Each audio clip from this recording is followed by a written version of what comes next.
What is up, people? We are we are currently in the top eight of the Mount Silver Invitational. Any players that win, uh,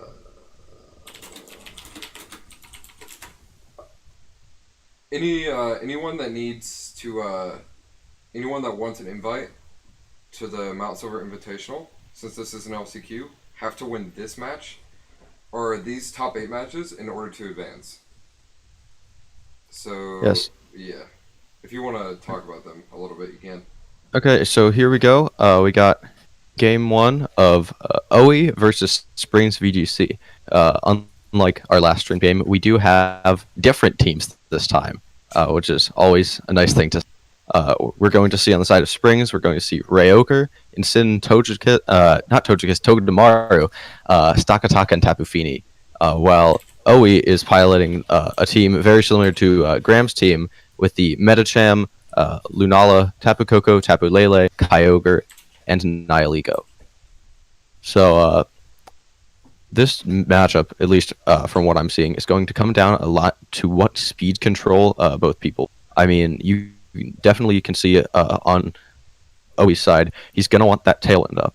So, I mean, if Springs decides to, I'm not sure if he has it, but that could definitely turn the tides.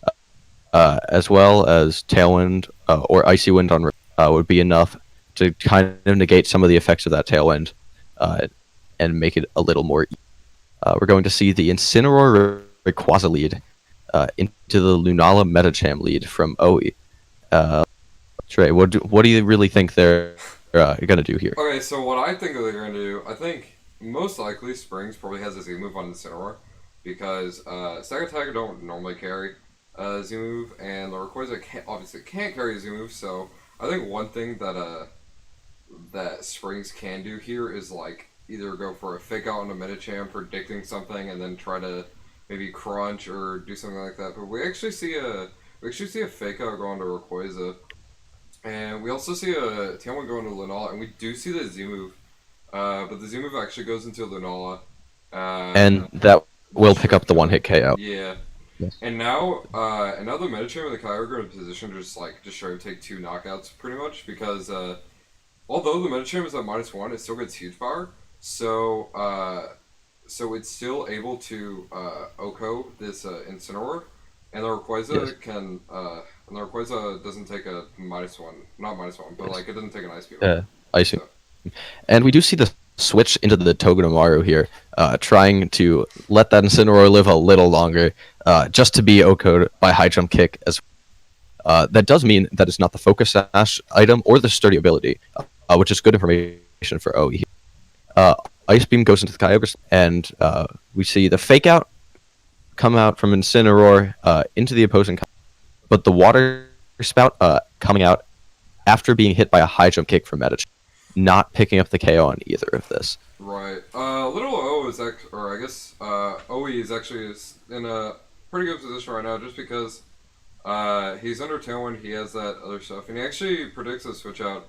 Or not predicts switch out. He goes for the Water Sprout and the High Jump Kick on the Incineroar side, but his Rayquaza actually switches in there and now kind of deals now is dealing a lot of offensive pressure right now uh, yeah. Yeah, I mean, OE is out of speed control here, and that is definitely a problem. As Springs Kyogre reveals the Icy Wind, I mean, it doesn't hit the Kyogre due to that protect, but Metacham, even though it's still alive, is definitely slower here, and it's not as. See the Icy Wind pick up the KO, and now OE's Kyogre is also Icy Winded. And since he has no Pokemon left in the back, he is not going to be able to switch out and reset those speed. Right. The Lele comes in, and this is an interesting spot because OE still has the offensive pressure of this Tapu Lele, but assuming that there is a high probability, at least, that it's Choice Scarf Tapu Lele, and he needs to pick his moves very carefully here. He can go for the Moonblast, pick up the KO on the Incineroar, which would also deal with that. But since Kyogre is very specially defensive, you're not going to be able to get the one-hit KO on that, and that could definitely be a problem if Springs has something deal with that. But instead, we just see the Psyshock and the Water Spout picking up both Pokemon Most likely and this Rayquaza. is Scarflele, so we can see. Yep, Yeah, we see. and we do see it is Scarflele, Psyshock picking up the KO on Rayquaza, and Lil O takes game 1. Right, and now we're on to game 2. Some things that we can take away from the first game is that the Lunala just set up Tailwind and let the Kyogre just sweep in the back. So I mean, as long as O just kind of abuses that from his team and kind of just does it again, then he could be in a fine spot.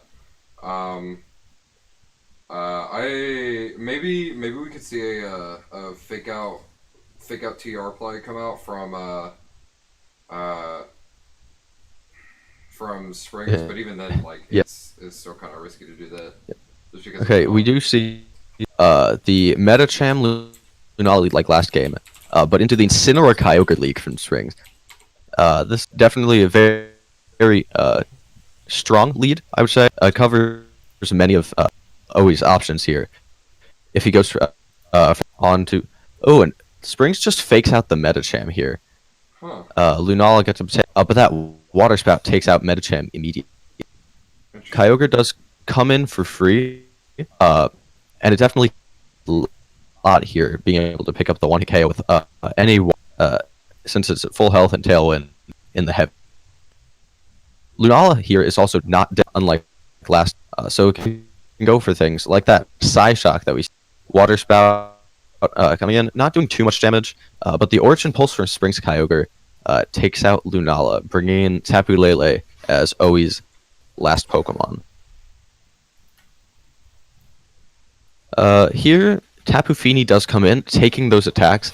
This puts Owi in an interesting position, as Springs has the ability here, if he chooses, to cycle terrain, get rid of that Psychic Terrain, but instead he does immediately switch out and just goes for the Icy Wind, as Psyshock and Water Spout take out the Kyogre. Rayquaza comes in, but now if he has Protect, this would be a great time to stall out the Tailwind, and then put Springs in a very good position due to the lack of speed control and the speed drops from the Icy Wind on Owi's Pokemon. Right. Still, you know, the Kyogre is still in a pretty good position right now, especially since, or not. Well, how do I say this? The both O and, or I guess both Kyogre and Layla are still in a pretty good spot right now because Rayquaza has to go for does he go for a Dragon Ascent on the Kyogre and does he get a KO while also being under Psychic Terrain and getting a knockout from Psyshock, or does he go for a Dragon Ascent onto Lele and risk the chance of dying to an Ice Beam? So yeah, there's. I mean, both had very interesting positions here because they had to make the read correctly. Right. We do see opting to switch out the Rayquaza for the instant, but just get caught by a Water Spout, and in the end we see Lele one-shot the with the, and that is the end of game 2, Right. and the end of the set. So, Well played by both sides. And I think definitely the key to this was the speed control from Owi. I mean, just getting Tailwind up turn 1 both games, huge in the amount of pressure that he was able to apply with. And I think this was definitely what led him to win this. right. Congratulations, Owi, for getting a spot in the Invitational. We'll be right back for some more matches for these qualifier matches.